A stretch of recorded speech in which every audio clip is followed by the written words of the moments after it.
ayollarni buzayotgan ko'proq ayolni onasi bo'lar ekan. Ayolni onasi bo'ladi.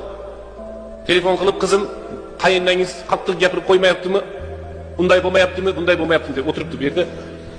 Esisirda yashagan oqsoqollarimiz o'tirishibdi, katta odamlar o'tiribdi, esirni holatini ko'rgan odamlar o'tiribdi. Yengillik bo'lgan sari yengillikni xohlayveradi bizgilar.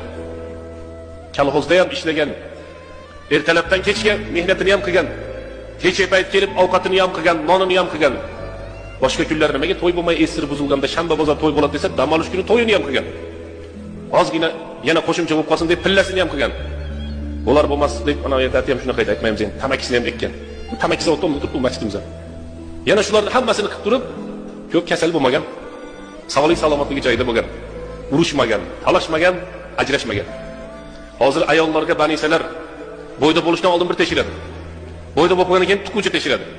Yana tug'ayotganda tekshiradi, tuqqandan keyin tekshiradi. Baribir yo o'zi yo ayoli yo bolasi salomat emas. Sharoitlar zo'r. Uyda kirni yuvib beradi desa, bir to'rtburchak oq kir mashina. Shunga solib qo'ysangiz yuvib beradigandan emas, quritib beradigandan bering deyapti.